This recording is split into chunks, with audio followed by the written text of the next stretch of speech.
Assalamualaikum. Assalamualaikum warahmatullahi wabarakatuh. Perkenalkan, nama saya Kanaka Malandrino beserta rekan saya Muhammad Awidia Gilang Pratama. Di sini kami akan menceritakan biografi tentang Al-Khawarizmi. Slide berikutnya.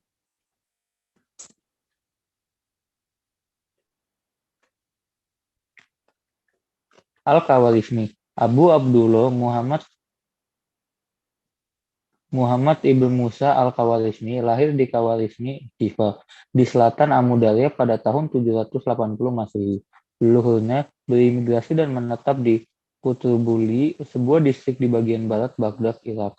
Diperkirakan ia wafat pada tahun 847 Masehi. Kehidupan masa mudanya tidak diketahui secara detail, karena memang sedikit sekali literatur sejarah yang mencatatnya. Namun, namanya mulai banyak dikenal pada masa Khalifah Al-Ma'mun. Diperkirakan dia hidup di pinggiran Baghdad pada masa kejayaan Daulah Abbasiyah, tepatnya pada masa Al-Ma'mun 813 hingga 833 Masehi. Khalifah Al-Ma'mun adalah salah seorang tokoh pengetahuan dunia yang menjadi sahabat Al-Khawarizmi. Khalifah Al-Ma'mun menjadikan Al-Khawarizmi sebagai anggota Bait Al-Hikmah, House of Wisdom, di Baghdad, sebuah lembaga pendidikan yang meneliti ilmu-ilmu pengetahuan dan terjemahan, yang telah berdiri sejak masa Khalifah Harun al-Rashid. Keterlibatan Al-Khawarizmi di Bait Al-Hikmah menunjukkan kepandaian dan kecerdasan pikirannya, sehingga mengantarkannya masuk ke dalam lembaga tersebut. Hampir sebagian besar kesuksesan yang dicapai oleh Al-Khawarizmi, seperti tulisan tentang astronomi dan karya di bidang aljabar, dedikasinya untuk Al-Ma'mun. Di lain pihak, Al-Khawarizmi memberikan perhatiannya kepada karya Al-Khawarizmi dengan memberikan berbagai penghargaan. Slide berikutnya. Kontribusi Al-Khawarizmi di bidang aljabar.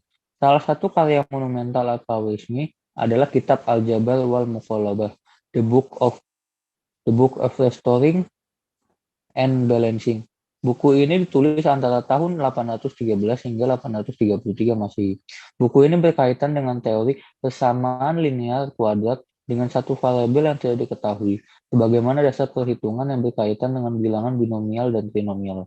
Aljabar sendiri berarti mengembalikan sesuatu kepada keadaannya yang pertama, seperti menguraikan angka pecahan, ataupun artinya ada dalam istilah matematika dalam menambah sejumlah angka tertentu untuk dua tambahan dengan tujuan memudahkan penyelesaiannya. Sementara al-muqalabah atau persesuaian artinya menyamakan antara salah satu angka dengan angka yang lain dan menghasilkan suatu nilai. Para sejarawan meyakini bahwa karya Al-Khawarizmi yang berjudul Kitab Al-Jabar wal Muqallabah ini merupakan literatur pertama dalam sejarah di mana istilah Al-Jabar muncul dalam konteks disiplin ilmu. Salah seorang pakar muqallabah bahwa Al-Khawarizmi adalah orang yang pertama kali menggagas aljabar. Al-Khawarizmi sendiri menyebutkan dalam pengantar bukunya bahwa Khalifah Al-Ma'mun yang memerintahkan untuk menulis buku ini dan dia selalu memotivasinya. Maka dari itu, tidak benar apabila ada yang mengatakan bahwa ilmu aljabar telah ada di tangan orang lain selain Al-Khawarizmi. Tentu, dengan alasan yang sangat sederhana, yaitu munculnya ilmu aljabar memerlukan perpaduan antara sistem penjumlahan angka-angka India dengan kaidah dan teori arsitektur Yunani. Jadi tidak mungkin aljabar dikenal sebelum Al-Khawarizmi. Teks berikutnya akan dibacakan oleh rekan saya, Gilang. Oke, selanjutnya kesimpulannya, mengapa kita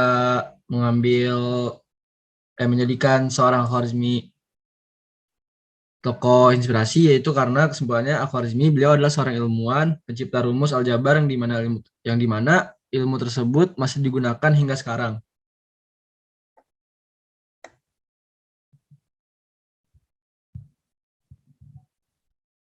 Kemudian alasan mengapa kami terinspirasi kepada beliau dikarenakan satu, Al-Khawarizmi beliau seorang yang mampu memanfaatkan kesempatan dengan sebaik-baiknya.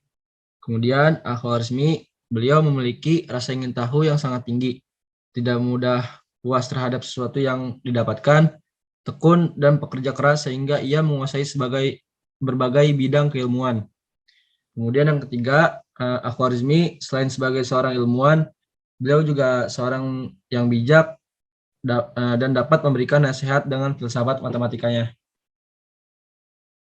Baiklah, sesi penutupan akan disampaikan oleh Kanaka.